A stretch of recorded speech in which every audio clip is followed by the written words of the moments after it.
Welcome to my session for Strings Without Boundaries. Thanks to Julie Lieberman for inviting me, the first Australian, I think, to do this show.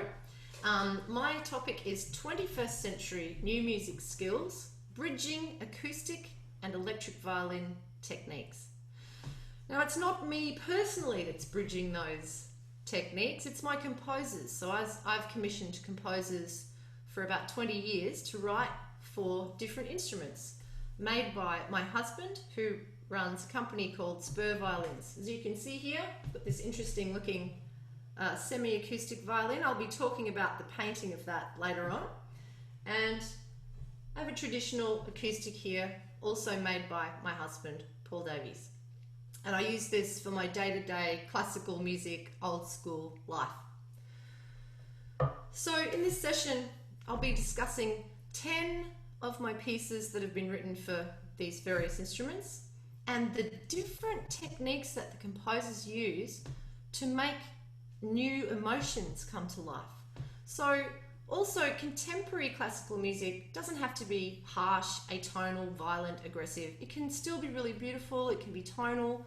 So you'll see the amazing variety that these mostly Australian composers have made for these new instruments. So that's where the gap is bridged as well. With this, I don't need to just play rock or pop music, which I also love, don't get me wrong, love it. But I'm not that outgoing pop sort of person. I want to play more sort of difficult music, interesting music, music that hasn't been heard yet. And that's why I commission composers as well. So let's get started.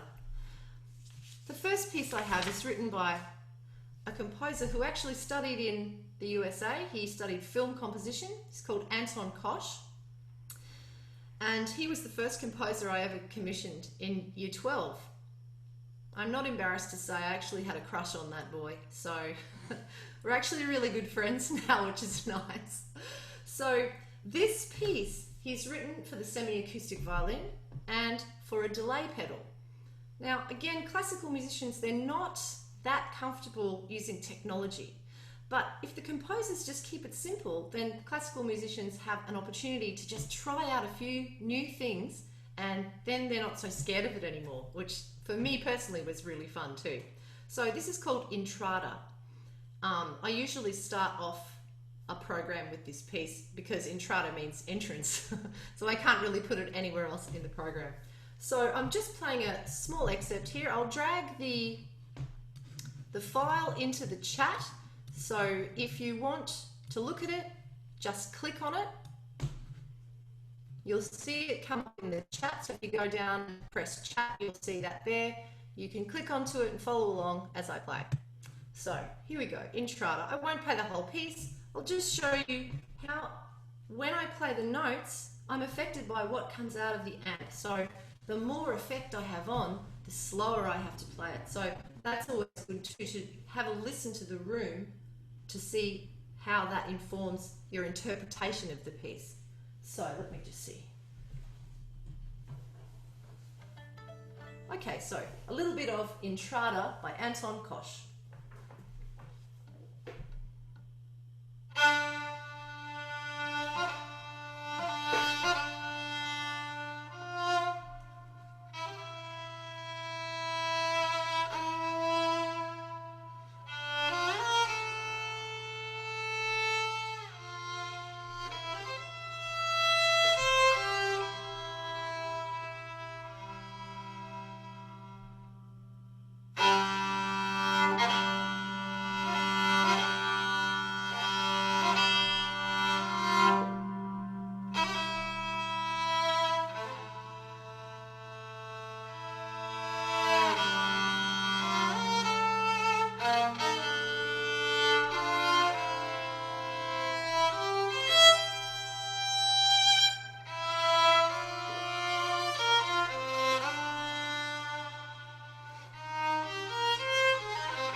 Just a simple, beautiful piece with some effect on it.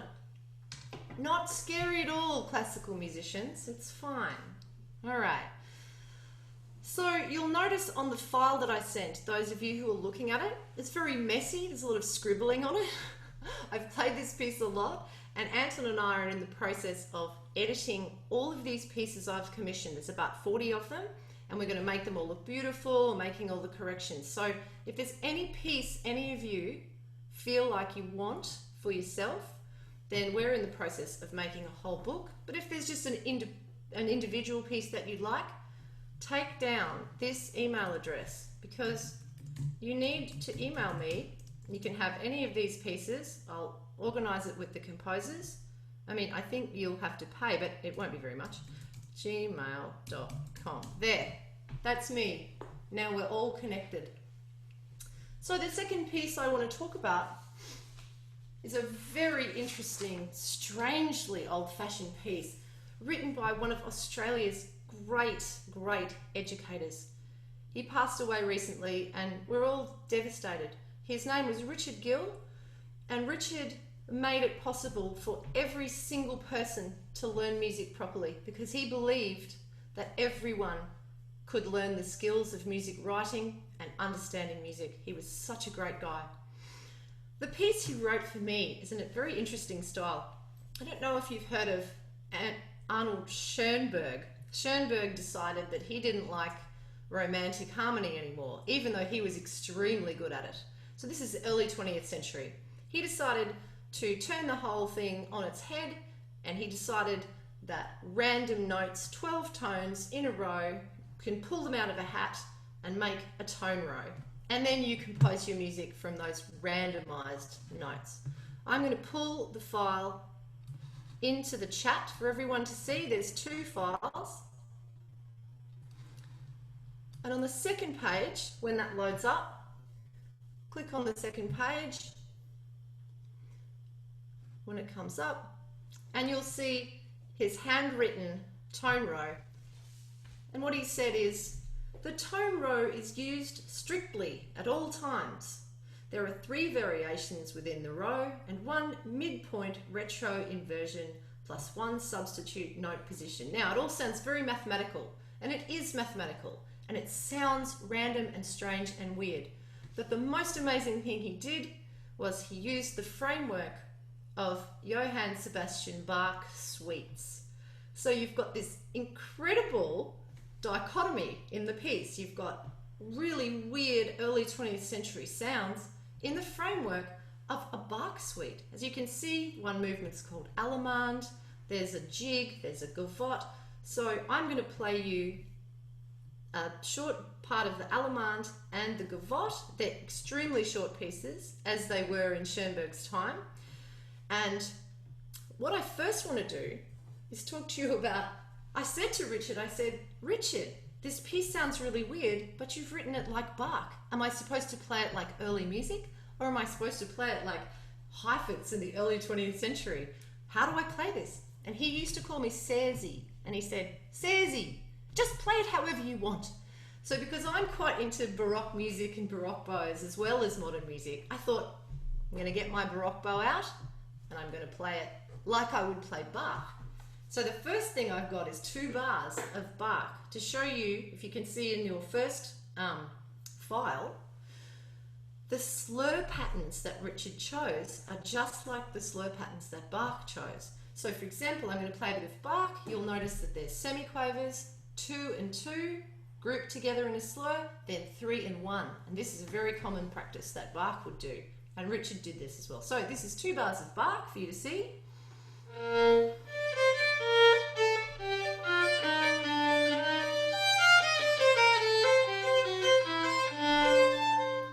So that's your Bach. And now here is Allemande from Richard Gill's piece called For Sarah, written in a strict serialist 12-tone way. What a guy.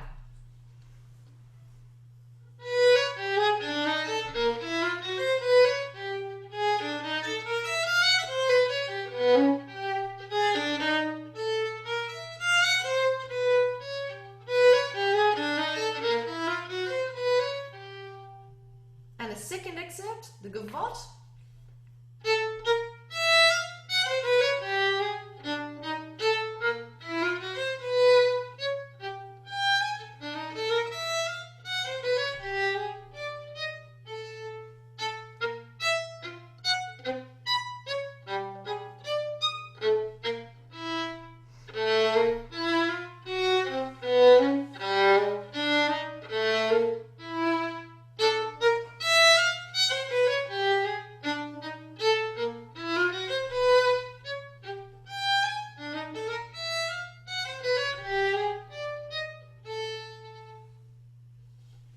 So, both strange and old-fashioned at the same time. What a weird thing to write. I really, really love that piece. Thank you, Richard. Bless you wherever you are. Next we have an interesting piece which tries to express the emotion of indecision, procrastination. How does a composer put that into music? So he's telling a story, but not in the traditional Strauss way of here's the beginning, the hero goes off, and then something bad happens, and then there's a happy ending. This is more split personality. This is indecision. So how has he done this? David Lang, his name is. He's written a piece called Letter to Valhalla. The title comes from the fact that when I commissioned this boy, he was quite young, he was very excited, of course. I think it was his first commission. First paid commission, and apparently, he told me this afterwards, but apparently he had writer's block. He didn't know what to write. So he's scratching his head, he's wondering what to do, and he thinks, okay, well, I'll just write a letter to my friend in Balhana, which is a town in South Australia. And so he kept being really irritated that he knew he had to write this piece, but he kept writing this letter, but he kept thinking about this piece. So what did he do? I'm going to pull the file into the chat for you. Letter to Balhana. And you'll see a lot of really strange markings, weird, smaller notes. So one of the things he does is he says, molto sul pont. Has that gone in, that file? There we go. So click on that file. He does molto sul pont, unpitched, scratchy. So I just cover the strings, go on top of the bridge, and make a crazy noise like that. The second thing he does, they're notes, but they're not going anywhere. Then he tries to do something, he tries to write something. No. Even less. And then the next line, as you can see, something's coming out, kind of like a tune.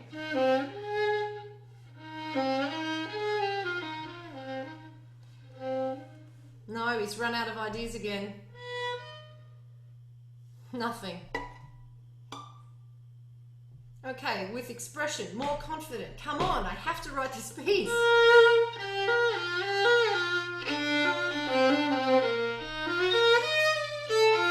Okay, that's something. No. I've got it.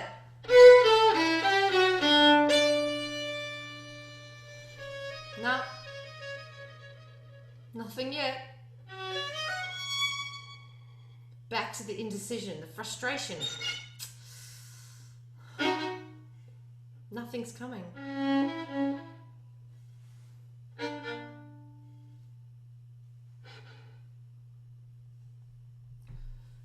So then he has to write something. He has to decide. So this is when the normal section comes, and then the rest of the piece, it goes between these weird indecisive sections and a much more normal sounding violin-y kind of country romp. So here's just a little bit of that.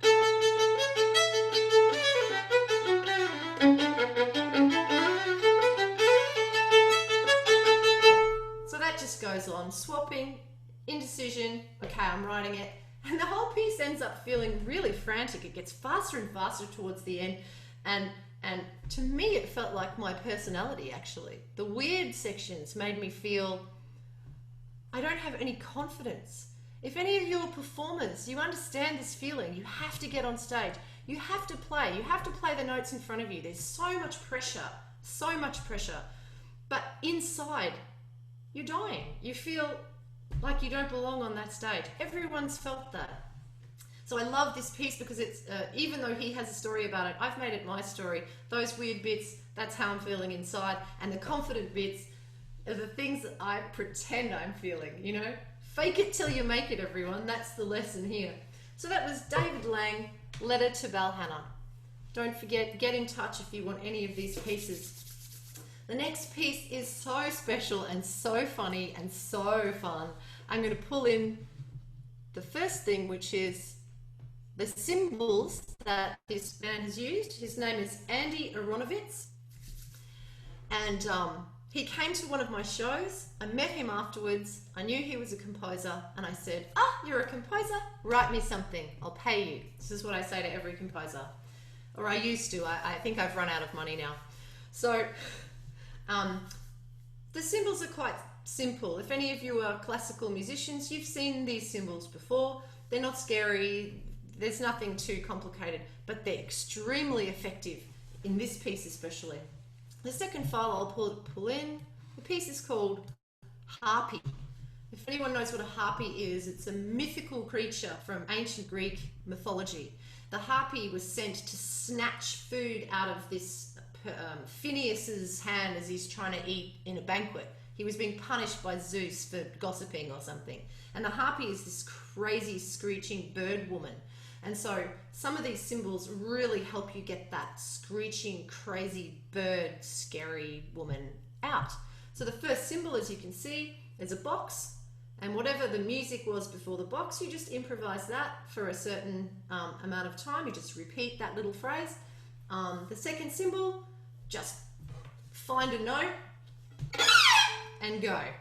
That's easy, right? Anyone can do that. The arrow, gradually change between sul pont, which is on the bridge,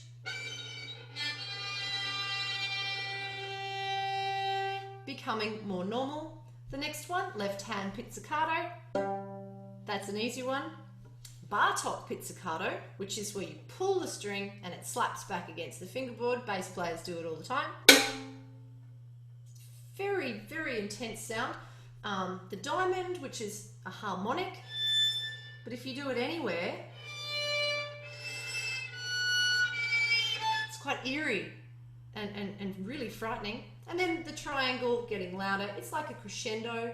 And in Andy's piece, it's usually, I know the second file I sent you, the bottom's cut off, but the very last bar of the second file has one of these triangles that you accent any note and you become a crunch at the end of it. So when I said to Andy, why harpy? Where did you get that idea from? He said, when I saw you perform, I was reminded of a harpy. So I was like, that's not a compliment. But he was smiling. He's such a nice guy. I couldn't be upset with him. So anyway, I'll just fix this amp because it's got a few settings. So I'm bringing up the chorus effect. So as some of you might know, the chorus adds a really disturbing shake to the note. So no chorus sounds just plain, and a lot of chorus has a bit of an edge to it. There's so much reverb, you can't hear anything. So it's got like this edgy sound to it, which is extremely disturbing. So I'll just play a little bit of harpy, that which snatches.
piece is super fun. And again, they're techniques that aren't too difficult, but super, super effective.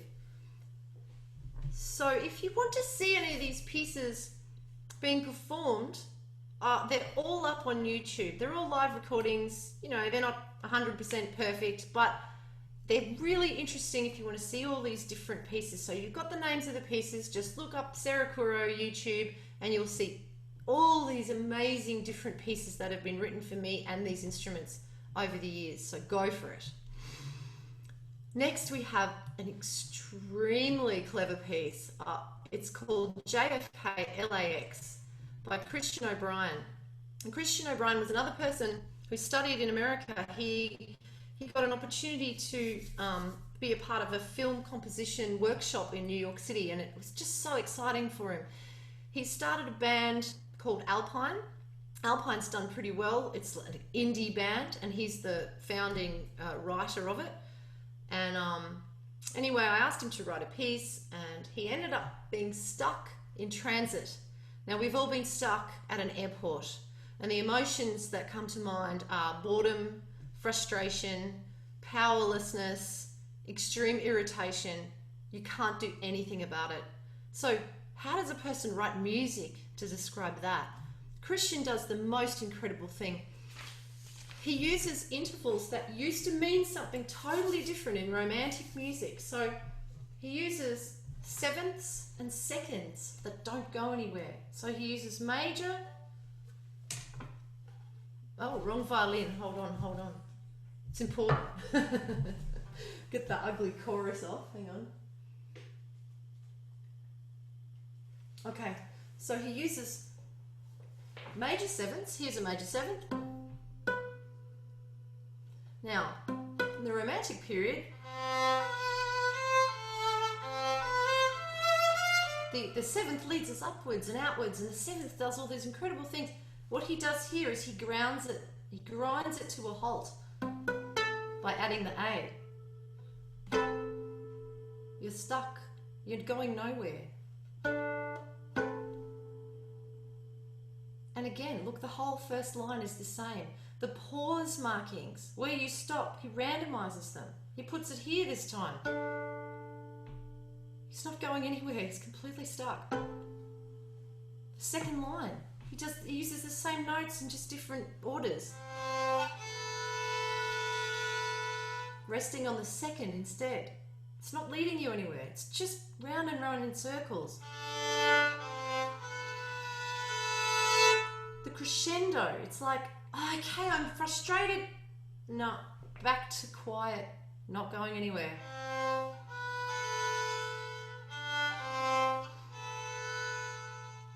Third line, something new's happening.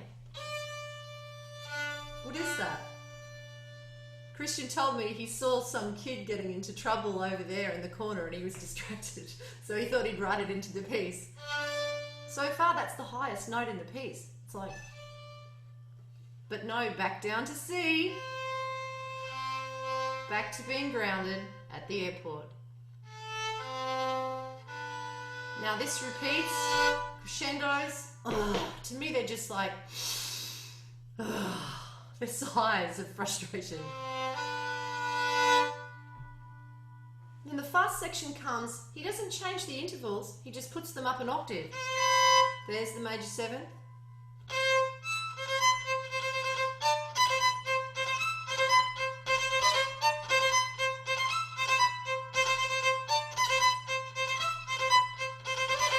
Change of key, same intervals.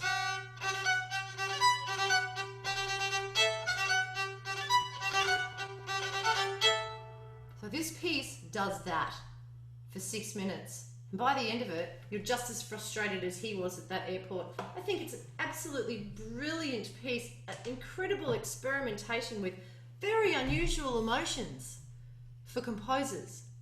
You know, we're so used to hearing anger, sadness, happiness, victory, triumph, failure.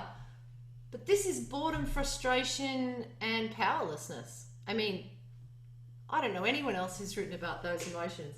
So that's Christian O'Brien. And check out his band, Alpine.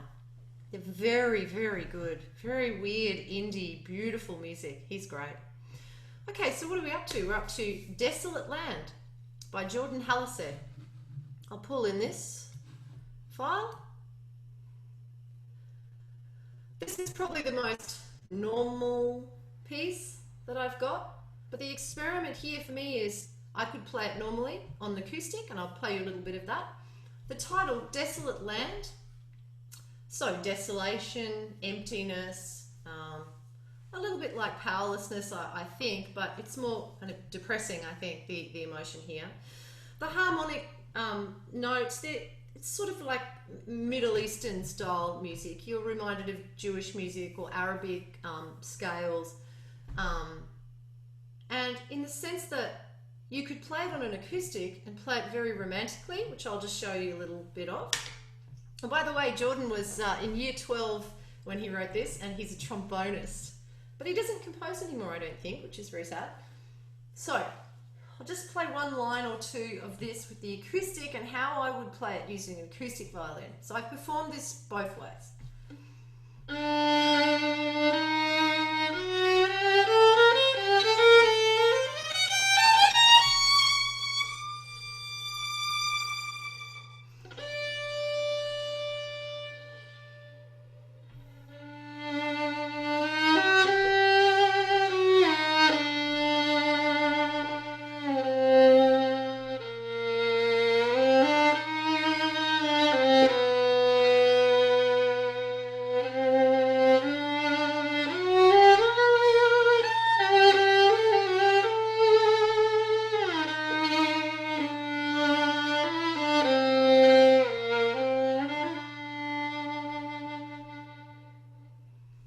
There, simple, very violinistic, very romantic, very mournful, everything you'd expect from a violin, traditional violin piece. But then I thought, hang on a minute, how would this sound if I performed it on a semi-acoustic violin with a few effects on it?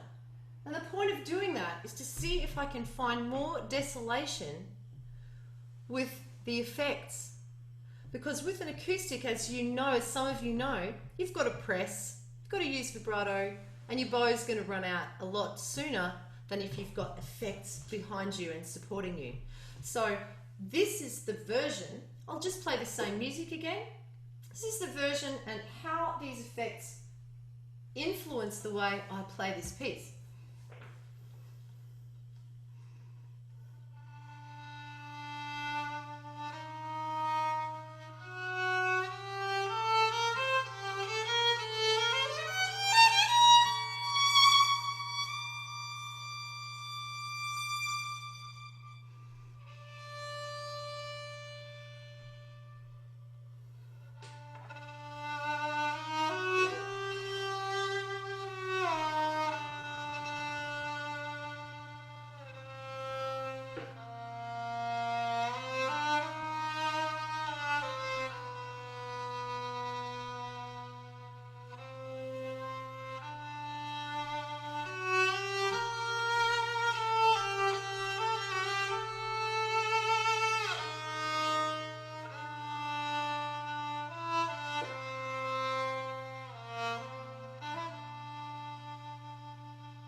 So you see, it's almost like a different piece when you have a little bit of technology helping you find the right atmosphere.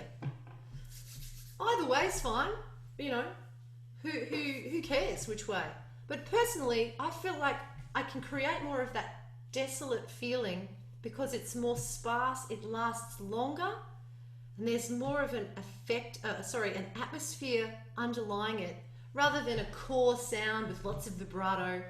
Once you start pulling in vibrato, it to me feels more about the ego and the self-expression than the expression of what the composer is trying to say. That's also why I enjoy using this semi-acoustic violin, because for all those different ranges that it can have. Here's another interesting piece, Be More Silent by Simon Charles. As you know, a lot of Western people are fascinated by Eastern culture. You know, eternity, the circle, never-ending circles rather than beginning, middle, end, meditation, self, inward. See, I can barely describe it because I'm so Western myself. But that exploration of the internal, self-discovery, philosophy, all of that stuff that sometimes Western people forget because they're so busy and they're trying to make money and all of this stuff. So Simon Charles writes this interesting piece called Be More Silent, based on a poem. Now the poem was written by 13th century Persian poet Rumi. I don't know if anyone's heard of Rumi, but he was a philosopher and a great wise sage and very famous. And so this poem is all about the people of Saba. And the people of Saba are jaded, they're cynical, they don't care about anything, nothing shocks them, nothing excites them, they're bored, they can't be bothered with anything. They're over it. And so this poem, Simon has responded to this poem in a very interesting way. Did I pull it? Yes, so if you can see the music, it looks random, it looks a little bit difficult, but it's not, because you can do it all in your own time.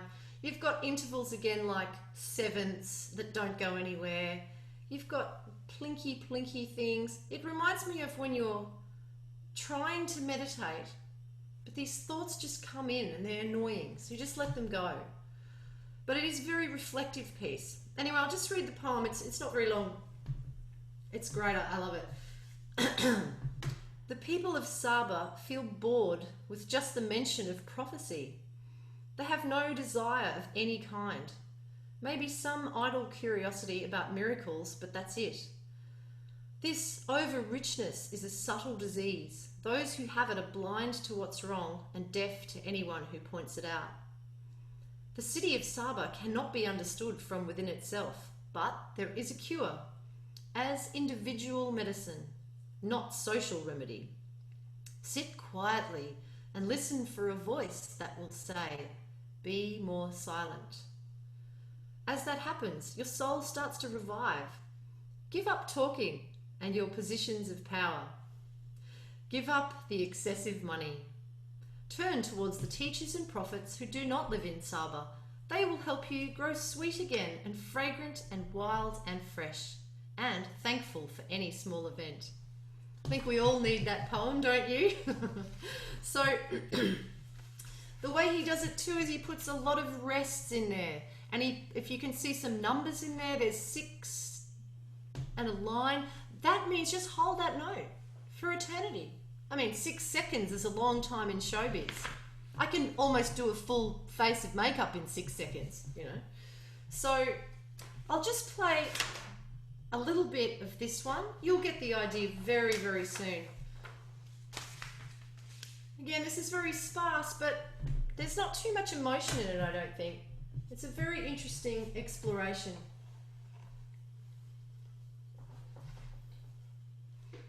Okay.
it's all classical. It's still classical music. What makes it classical? It's composed.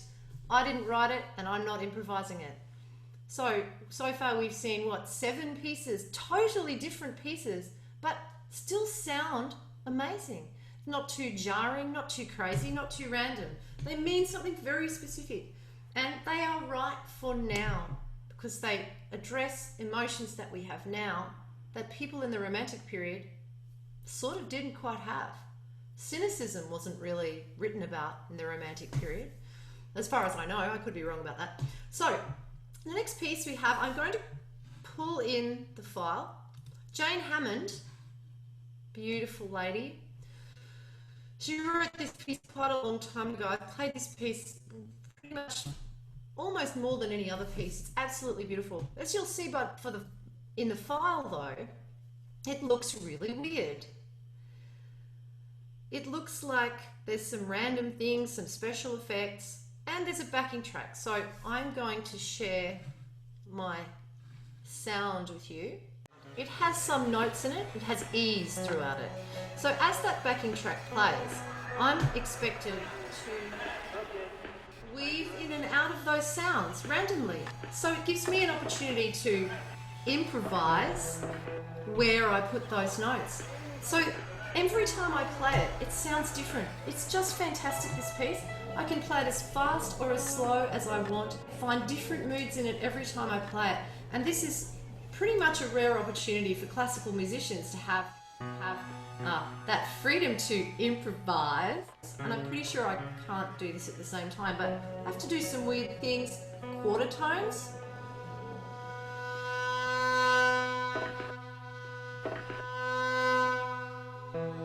Just bending the pitch a little bit. And vibrato, excessive vibrato, second line.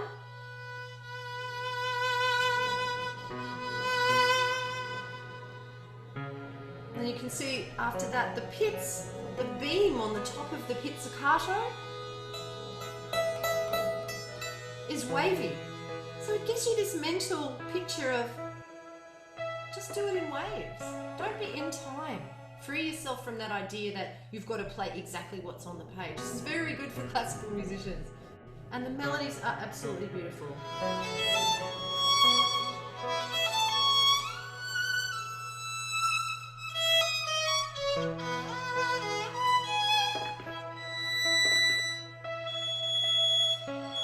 And the rest of the piece goes like that, and it's really one of the most beautiful things. I often finish a show with that piece because it makes people just feel uplifted, calmed. It's just a wonderful special technique that Tim uses. Tim is an amazing drummer, by the way, everybody. He's absolutely sensational. There's an incredible Baroque composer called Bieber, who wrote a whole suite of sonatas. In fact, I really want to pull this file in. Any violinists there who are interested in playing the most incredible music with their strings tuned differently every movement. So G goes up to an A, and E goes down to a D. E.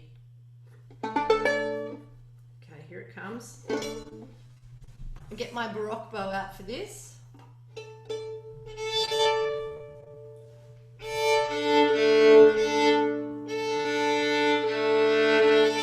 So why would a composer do this? It changes the whole harmonic resonance of the instrument, creates the most incredible world. And so this is the Chacon. I'll just play for you guys.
So that just continues on. It's the most beautiful piece. Don't forget Timothy Coggill, Sarah Curro YouTube. You have to see this. It's such a beautiful piece. Now, it's a very special person who wrote this piece. Hugh Crosthwaite, his name is. He has the most amazing relationship, artistic relationship with a legal man called Brian Walters, and Brian Walters is an incredible support of Hugh. He's commissioned a lot of pieces. Brian is an author in his own right, a poet. He released an iBook called Angels Like Laundry. This is a stunning, stunning book. And in that book is a poem called Counterpoise. Now, because it's an iBook, you can put audio in, video in, pictures. It's just a beautiful, beautiful multimedia experience. And on the page where there's Counterpoise, the poem, there's a beautiful picture, but there's also a little audio link. So you can click on the audio and it's me playing this piece, Counterpoise, and I play this piece quite often in my shows because it's absolutely beautiful. And the poem, you'll see if I pull in, I can pull in the program notes for everyone. The poem, I won't read the poem, it's quite long, but what Hugh has done is he's responded to the poem in a very particular way. He's written notes which are very close to the syllables of the poem. And I'm sure that's been done in the world somewhere, but I've never heard of that before. I think that's such an interesting way of reflecting a poem through music. So as you read the poem, if you feel like reading the poem, and you listen to the way I play the music, it's so related. It's absolutely beautiful. So I'm going to play the whole piece. It's not that long. It's maybe 4 minutes long.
I want to talk a little bit about the beautiful painted violin that you've been listening to, made by Spur Violins, or Paul Davies, who is actually here tonight. Hello, darling. How are you? You enjoying the show? Now, I've met the most amazing artist. Her stage name is Reverse Butcher. And I saw what she was doing. She was making the most incredible thing. She was doing a painting on each page of a novel, Jack Kerouac's On the Road. So she was reworking every single page into a work of art. And I said to her, oh, you have to paint a violin for me. And she said, okay, what's your favorite piece? And I said, The War Requiem by Benjamin Britten. Now, of course, that's nobody's favorite piece. It's way too strange and weird. But anyway, it's my favorite piece. I played it in my youth orchestra. My sister's here. She played it as well. So this book here is the making of the violin painting. This is some of her artwork. This is her.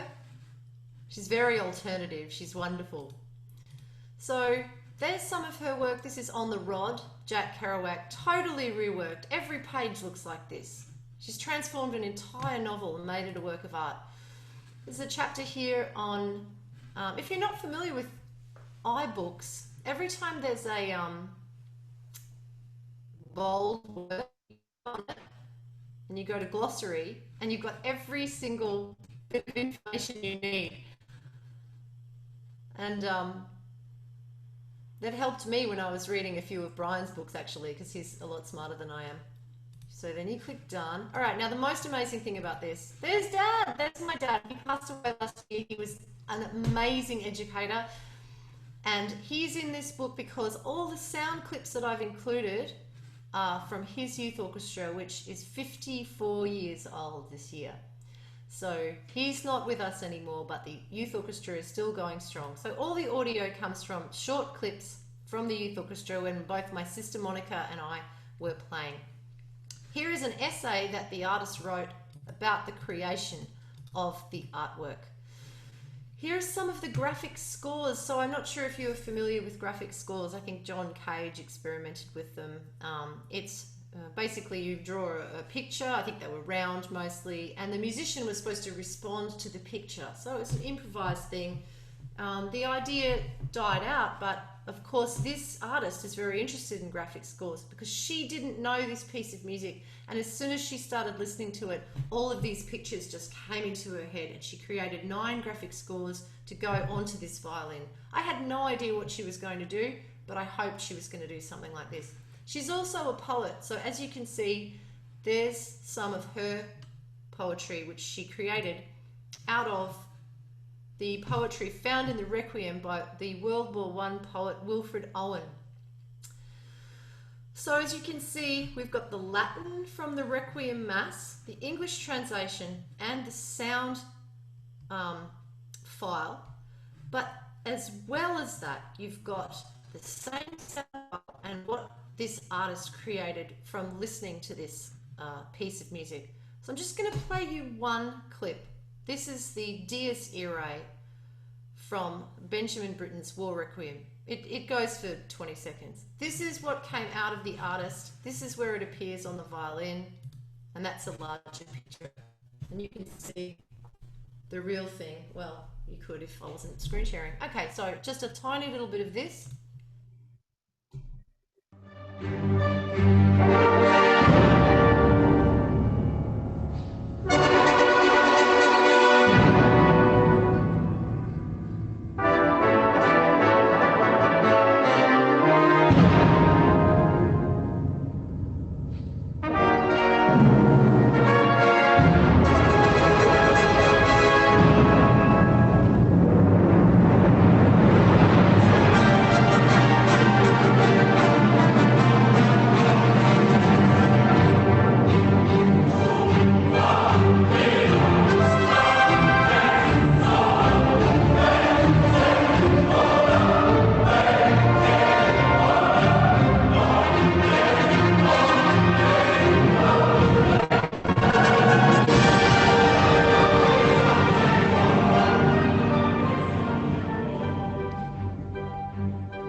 represents the most intense part of the War Requiem by Benjamin Britten. What this artist has done for me is so amazing, and that I can include my dad's youth orchestra, me playing in this iBook. It is just sensational. I'm so proud of this book.